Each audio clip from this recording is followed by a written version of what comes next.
Saya, Bapak Ibu, biasa mengambil resiko apapun. Hari ini saya katakan, Budiman Sujatmiko ingin menitipkan pada Pak Prabowo Subianto, jika insya Allah atas kehendak Allah Subhanahu wa Ta'ala, ya, Pak Prabowo jadi presiden ke-8 Republik Indonesia. Tolong Pak Prabowo majukan kesejahteraan umum. Menjatuhkan sanksi atas pelanggaran terberat yang dia lakukan. Ya. Persoalan dia mendukung dan melakukan koalisi tidak kami permasalahkan sama sekali. Yang kami persoalkan Pak Erlangga yang mengambil sikap seperti itu. Oleh karena itu kami anggap langkah tindakan yang dia tempuh tersebut adalah langkah pribadi, personal, tidak ada kaitan dan urusannya dengan Partai Golkar. Langkah yang dia tempuh ini adalah langkah pribadi, tidak ada kaitan dengan Partai Golkar. Kalaupun dia tanda tangan segala macam itu tidak ada urusan, tidak ada kaitan.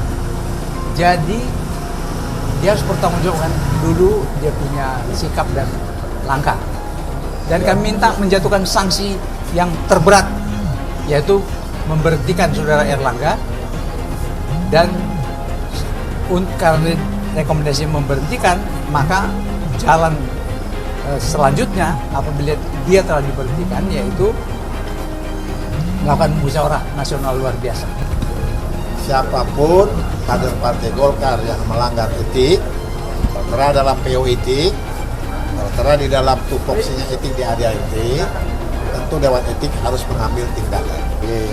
Kader-kader partai senior, siapapun yang membawa persoalan dengan dua alat bukti, akan kita terima. Kalau bukan di Anies Baswedan, lalu di manakah Rizik Syihab dan kawan-kawannya berada gerangan? Seharusnya ya, kalau mereka ada di barisannya Anies Baswedan, ketika survei terhadap Anies itu turun, mereka pasti turun ke jalan untuk menaikkan hasil surveinya Anies. Kenapa mereka kok diam? Dan sebenarnya sudah terbaca sejak lama, pendukung Prabowo yang garis keras sebenarnya itu tidak pindah ke Anies. Mereka hanya tiarap dulu sementara. Dulu ingat nggak? Pernah Novel Bamukmin, salah satu tokoh 212, itu deklarasi dukung Prabowo. Anehnya, nggak berapa lama kemudian dia meralat ucapannya. Ditambah ada pecahan PKS, yaitu Partai Gelora, akhirnya merapat ke Prabowo. Kita sudah mengerti bahwa Prabowo masih menjaga basis terbesar suaranya, yaitu para kelompok garis keras. Kalaupun sekarang terlihat banyak pendukung Jokowi yang pindah ke Prabowo, itu tuh hanya sementara aja. Nanti kalau Rizik, 212, HTI, dan FPI akhirnya muncul juga, maka secara otomatis pendukung Jokowi yang sementara ini pindah ke Prabowo karena terbuai dengan narasi persatuan akan lari dan kembali ke barisan lamanya yang sekarang sebagian besar kumpulnya di Ganjar. Setiap ditanya capres dan cawapresnya, jawabannya belum ada arahan Pak Lurah.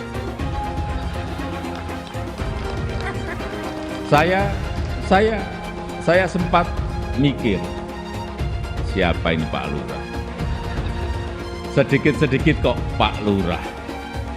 Belakangan saya tahu yang dimaksud Pak Lurah ternyata saya.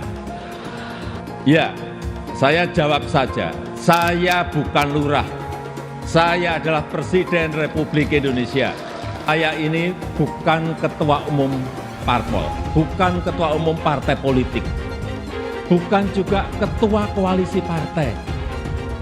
Yang menentukan capres dan cawapres itu adalah partai politik dan koalisi partai politik. Jadi saya ingin mengatakan itu bukan wewenang saya, bukan wewenang Pak Lurah, bukan wewenang Pak Lurah. Sekali lagi dijadikan tameng. Bahkan walau kampanye belum mulai, Foto saya banyak dipasang di mana-mana. Bukan foto saya sendirian. Ada di sebelahnya bareng capres. Pemimpin itu harus punya public trust. Karena kepercayaan adalah salah satu faktor penentu bisa berjalan atau tidaknya suatu kebijakan. Bisa diikuti atau tidaknya sebuah keputusan. Ini adalah modal politik dalam memimpin sebuah bangsa besar seperti Indonesia. Ini bukan tentang siapa yang jadi presidennya. Bukan itu. Tapi apakah sanggup atau tidak untuk bekerja sesuai dengan apa yang sudah kita mulai saat ini. Apakah berani atau tidak? Mampu konsisten atau tidak? Karena yang dibutuhkan itu adalah nafas yang panjang. Karena kita tidak sedang jalan-jalan sore, yang kita lakukan harusnya adalah lari maraton untuk mencapai Indonesia emas. Inilah alasan kuat saya kenapa saya nggak pernah bisa mengalihkan dukungan saya kepada Pak Prabowo. Meskipun Pak Prabowo sekarang dalam tanda kutip sudah dekat dengan Pak Jokowi dan menjadi bagian dari kabinet kerja Pak Jokowi. Alasan utamanya adalah saya nggak pernah bisa percaya dengan orang-orang di belakang Pak Prabowo. Dan sekarang terjadi. Orang-orang yang dulu kecewa dengan sikap Prabowo yang mengambil sikap bergabung dengan pemerintah sekarang sudah kembali kepada Prabowo. Artinya formasi pendukung Prabowo sudah kembali. Kedekatan Prabowo dengan Jokowi itu hanya salah satu manuver Prabowo untuk mengambil suara pendukung Jokowi, bukan hijrah.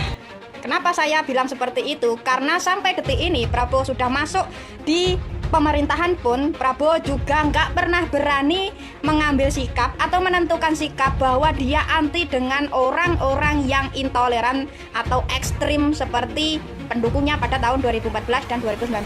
Dan kesimpulannya adalah Prabowo akan tetap menjadi Prabowo dan pendukungnya kualitasnya akan sama seperti pada tahun 2014 dan 2019. Orang-orang seperti itu pernah mendapatkan tempat di sistem pemerintahan kita seperti di era SBY. Dan hasilnya apa? Sendi-sendi pemerintahan negara kita disusupi paham-paham yang radikal. Apakah kesalahan itu mau kita ulangi lagi? Tokoh politiknya yang dari dulu sering misalnya memainkan politik identitas, kopar kapir, itu kok sekarang nggak nongol? Ada nggak sih pertanyaan dalam kepala kita? Hari-hari ini menjelang Pilpres Rizik kemana ya? Yang HTI itu kemana ya? Atau kelompok-kelompok garis keras itu kemana ya? Kok mereka diem? Apakah mereka masih sudah luntur keinginannya mendirikan khilafah? Atau mereka sudah luntur keinginannya mendirikan Indonesia bersyariah? Atau sudah luntur keinginannya untuk menegakkan negara agama menggantikan Pancasila?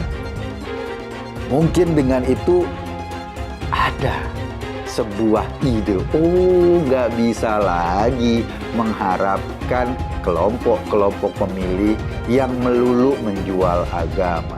Kali ini jualannya adalah Jokowi karena memang terbukti Jokowi menang 2 kali. Pemilih-pemilih lama, orang-orang yang sebelumnya mendukung Prabowo yang menggunakan jargon-jargon agama yang gampang mengkafir-kafirkan, itu tetap dipelihara, tapi syaratnya mereka nggak boleh teriak. Jadi dalam konteks politik, ya di mata timnya Prabowo, Pak Jokowi posisinya nggak jauh beda sama Rizik, sama HTI, sama FPI. Cuma didekati untuk menarik suara. Wajar kalau kita lihat baliho di mana-mana, Prabowo lebih Jokowi dari Jokowi misalnya.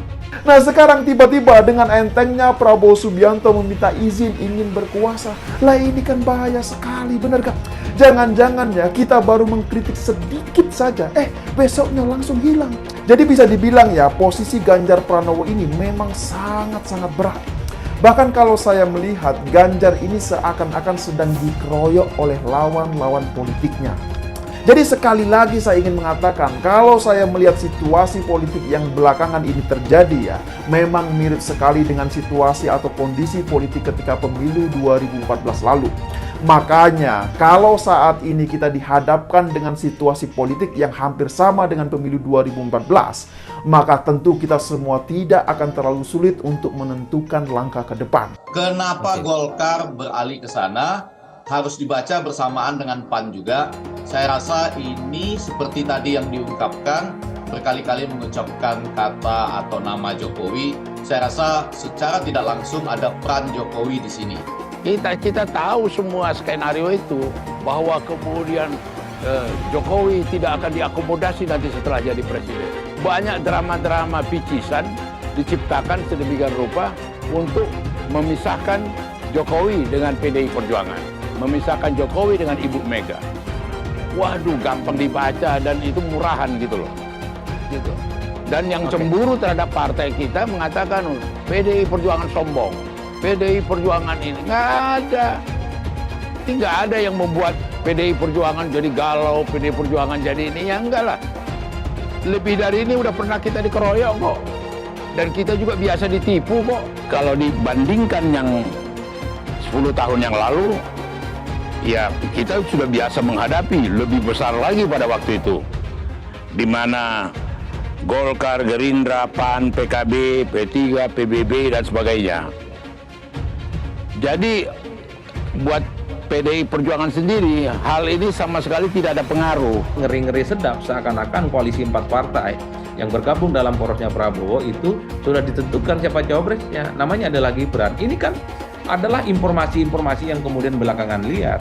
Gabungan partai pendukung Prabowo itu ada variabel Jokowi di situ, maka Gibran juga jauh lebih diunggulkan untuk bisa berpasangan dengan Prabowo di 2024. Di Indonesia sudah banyak kasus Pilpres, banyak kasus Pilkada, di mana gabungan partai politik yang banyak tapi tidak berkorelasi positif dengan tingkat kemenangan mereka di kontestasi politik elektoral. Kita minta mandat dari rakyat.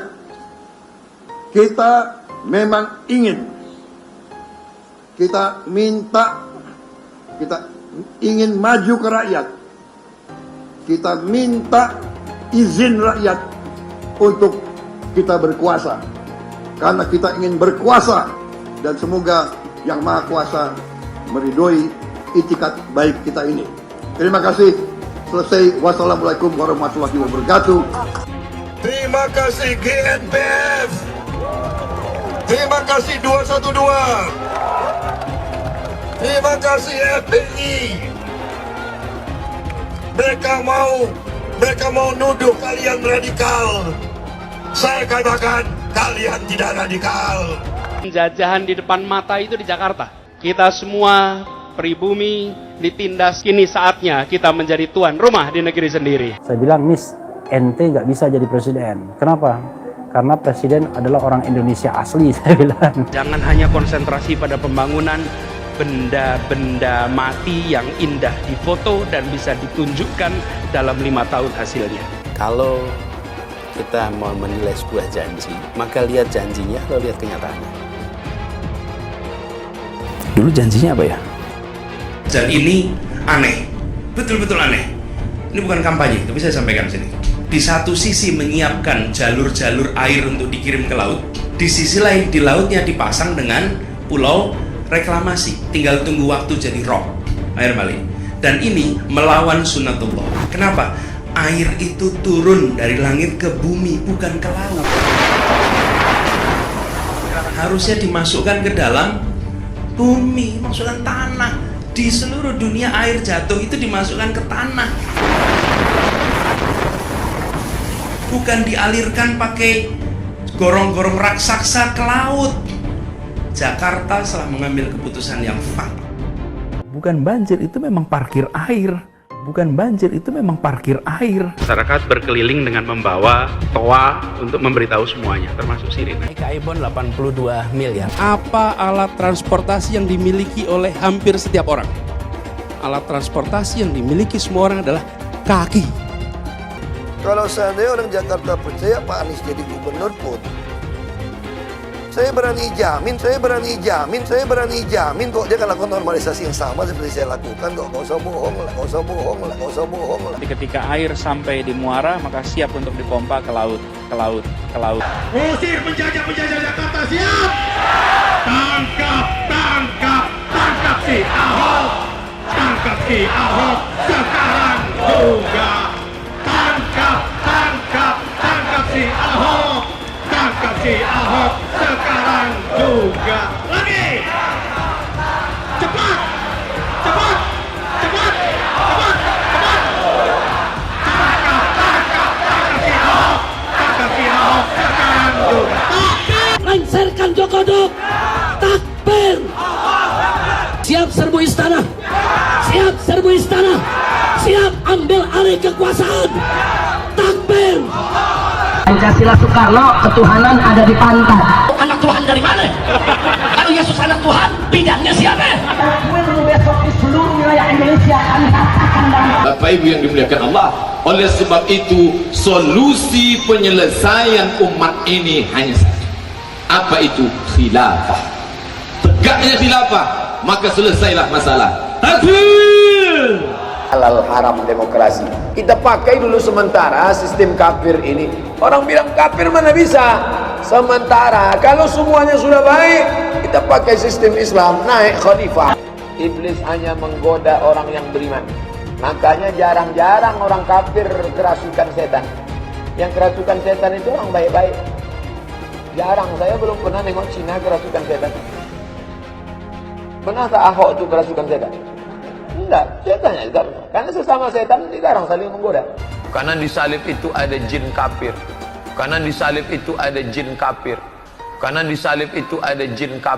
Haleluya. Kepalanya ke kiri apa ke kanan?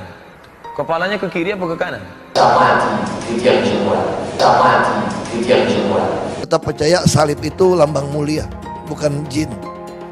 Kok ketawa? Aku nggak nyindir siapa-siapa loh. Saya nggak pernah mundur untuk kebenaran, keadilan, kejujuran, dan peri kemanusiaan. Gue nggak pernah mundur. Dan gue nggak pernah takut juga sama lu. Siapapun yang rasis, gue akan hadapin. Gue bilang. Karena rasis itu tidak berperi kemanusiaan. Sama saya ditanya dulu kan, kamu nyesel nggak statement kamu di Pulau Seribu sehingga masih masuk penjara? Tidak pernah nyesel. Karena saya mengatakan kebenaran. Anies didukung oleh FPI, HTI, dan pengasong khilafah lainnya. Etnis Tionghoa dicap sebagai pemberontak, sedangkan etnis Arab dianggap sebagai tuan atau tuan dari pribumi. Etnis Arab dipuja-puja dan dianggap sebagai dewa. Lihat saja Rizik Syihab dan Bahar Smith dipuja-puja, padahal mereka mengujar kebencian. Pengasong khilafah seperti Rizik Syihab, Bahar Smith, dan teman-teman, mereka hanya buat gaduh di Indonesia. Relawan Anies, terutama dari FPI, HTI, PA212 seperti Bahar Smith dan Rizik Syihab selalu menghujat Cina, etnis Cina. Tapi saat ini negara Cina sudah menjadi nomor 1 di dunia. Saya bangga sebagai Cina. Sedangkan negara Amerika sanjung-sanjung itu, Arab Yaman, masih belum maju dan masih terbelakang. Saya percaya Indonesia dengan mayoritas pribumi juga akan jadi negara maju. Seharusnya Arab Yaman belajar dari negeri Cina. Seperti kata kitab suci, belajarlah sampai ke negeri Cina. Anies dan juga pendukung Anies seperti Rizik Syihab, Bahar Smith, dan kelompok-kelompok HTI dan FPI harus belajar ke negeri Cina supaya tidak lagi lakukan kelebihan bayar. Lihatlah rekam jejak Anies selama 5 tahun. Bayangkan Indonesia ke depan jika dipimpin oleh Anies. Dan bayangkan jika Anies menang. HTI dan FPI, ormas khilafah yang dibubarkan itu akan dikembalikan oleh Anies. Apakah kita mau Pancasila diganti jadi khilafah? Dulu terpaksa kita ada di kubu yang berbeda. Tapi setelah 25 tahun saya terinspirasi setelah membaca buku Paradoks Indonesia yang diberikan oleh Pak Prabowo, ditulis oleh Pak Prabowo. Kok semangatnya sama seperti yang dulu saya dengan teman-teman aktivis perjuangan untuk kedaulatan rakyat Indonesia.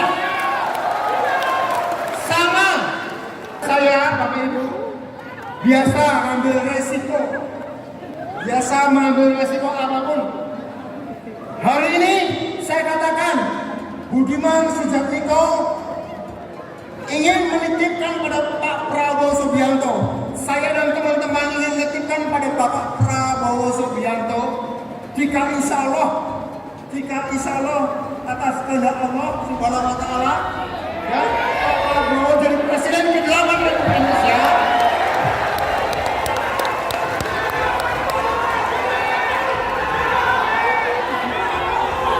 Tolong Pak Prabowo majukan kesejahteraan umum dengan mengembangkan koperasi, mengembangkan BUMDes, menata jaminan sosial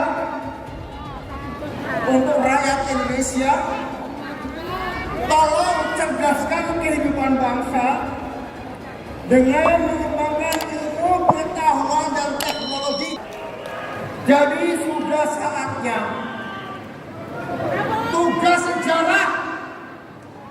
tugas sejarah harus menyatu dengan tugas negara. Dan karena itu pula saya memahami isi pikiran Pak Prabowo Subianto. Dan kalau saya tidak mencintai isi pikiran itu, berarti saya mengkhianati diri saya sendiri, mengkhianati cita-cita saya sendiri.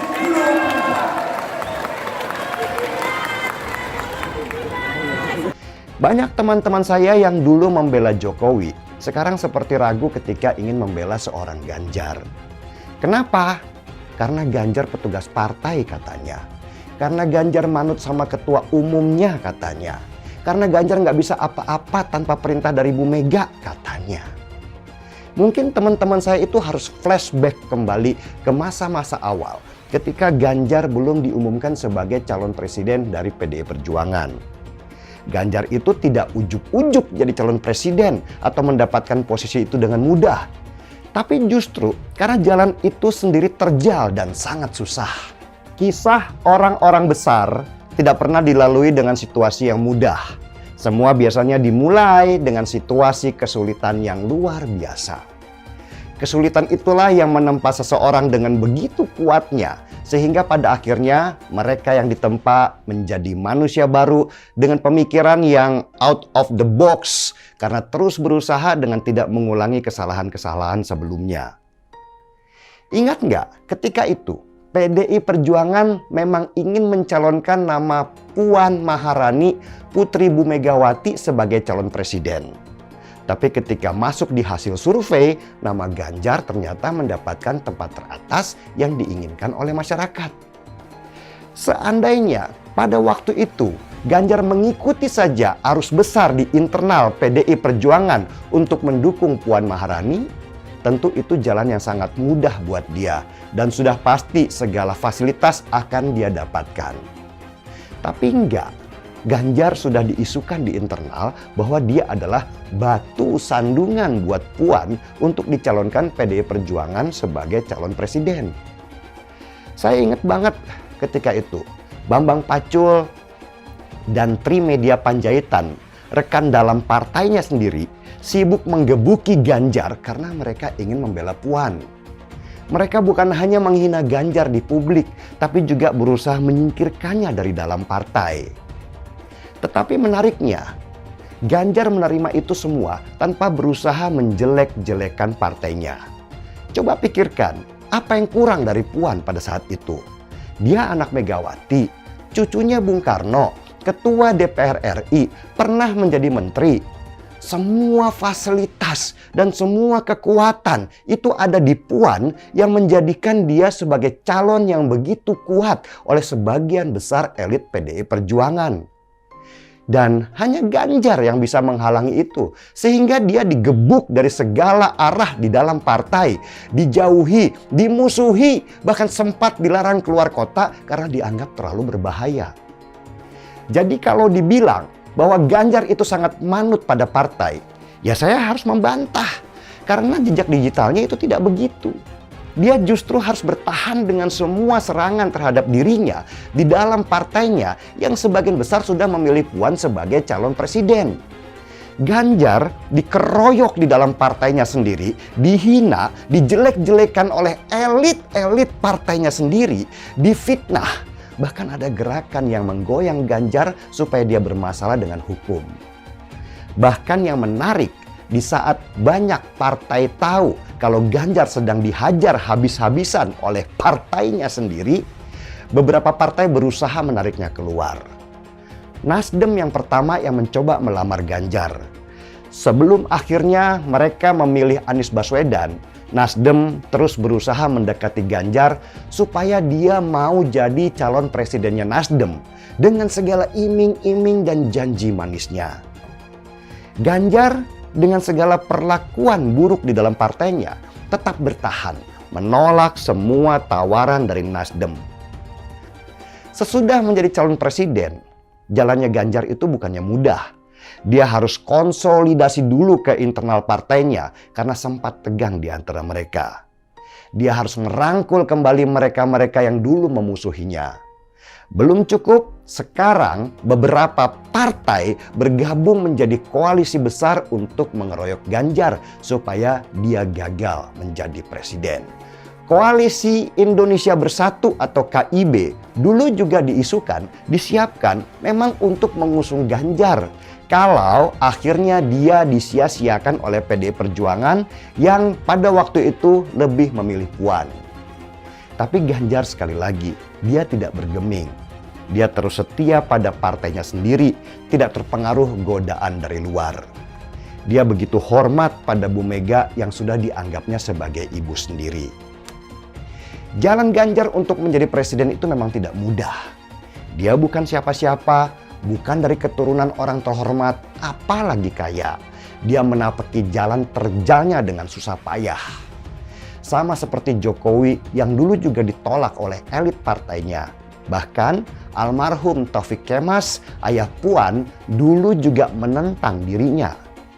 Tapi takdir berbicara dengan bahasanya sendiri. Jokowi yang dulu ditolak, dihina, diremehkan, malah sekarang jadi patron yang perintahnya selalu didengar. Tentu sulit membayangkan apa yang diterima oleh Ganjar selama sekian tahun ketika dia dianggap musuh oleh orang-orang partainya sendiri yang lebih memilih Puan sebagai calon presiden mereka. Tapi takdir menemukan jalannya sendiri. Bu Mega, sang ketua umum, akhirnya lebih memilih Ganjar daripada anaknya sendiri sebagai calon presiden. Kesabaran dan ketekunan Ganjar itu menemukan buahnya. Dia dicalonkan oleh partainya sendiri, di mana dia dimusuhi oleh sebagian besar elitnya yang sebenarnya juga adalah teman-temannya sendiri. Ganjar melalui jalan yang sama sulitnya dengan Jokowi. Dan saya pribadi yakin kalau takdir sudah menentukan Ganjar akan jadi presiden, siapapun tidak akan bisa menghalangi. Ahok pasti akan mendukung Ganjar karena Ahok anti radikalisme. Ahok yang jelas tidak akan mendukung Anies Baswedan karena Anies Baswedan didukung oleh kelompok khilafah, HTI dan FPI, ormas terlarang itu. Suara Ahok merepresentasi warga minoritas dan etnis Tionghoa mendukung Ganjar Pranowo. Dukungan Ahok sangat memberikan dampak yang luar biasa. Kita lihat saja. Saat itu Ahok mendukung Jokowi dan Jokowi berhasil menang sebagai presiden. Dan saat ini Ahok akan mendukung Ganjar Pranowo dan saya yakin Ganjar akan menang di Pilpres 2024. Saya yakin Ahok tidak akan memilih orang-orang yang pernah bermasalah dengan dirinya di masa lalu.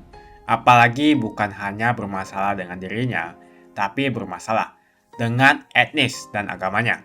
Siapa lagi kalau yang dimaksud adalah kelompok-kelompok dari pendukung atau pengasong khilafah, seperti ormas yang sudah dibubarkan itu, HTI, FPI, dan PA212, di mana mereka mendukung Anies Baswedan.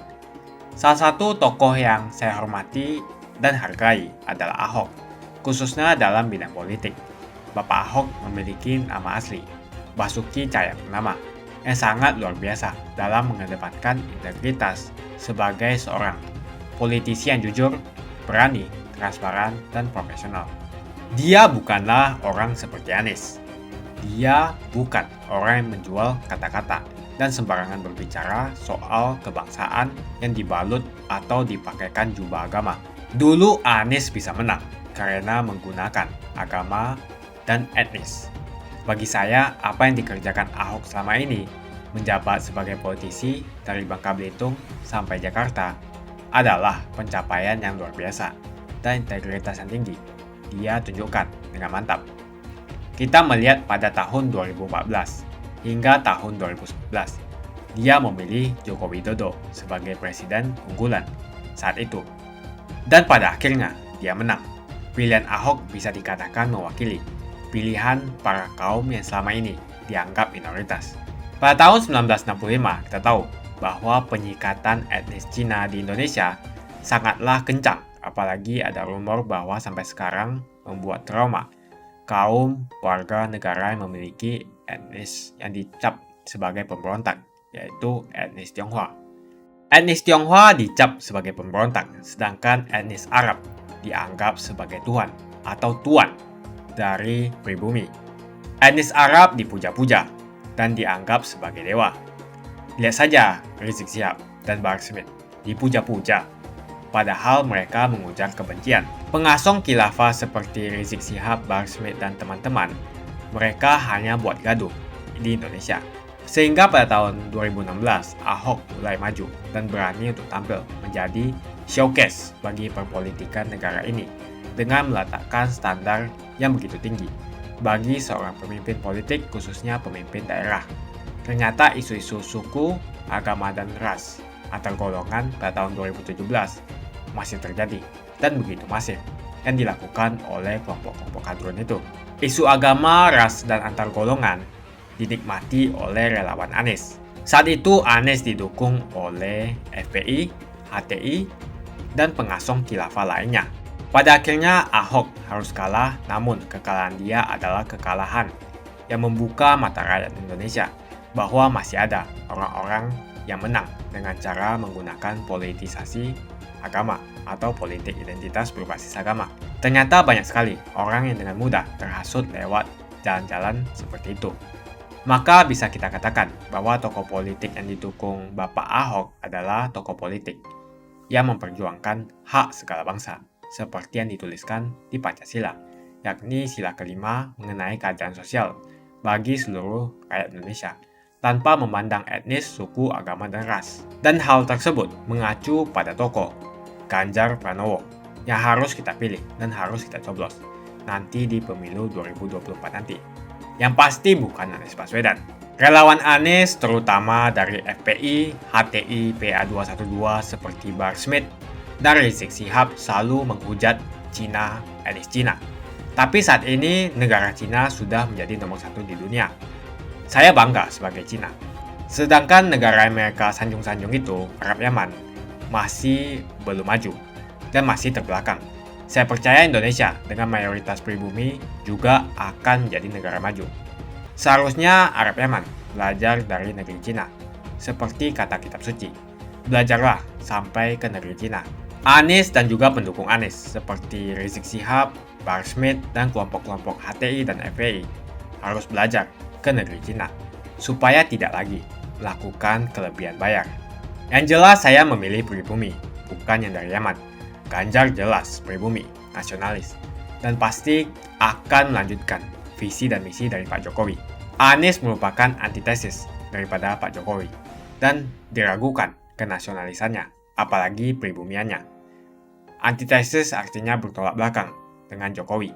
Anies sudah menyatakan tidak akan melanjutkan semua program dari Pak Jokowi.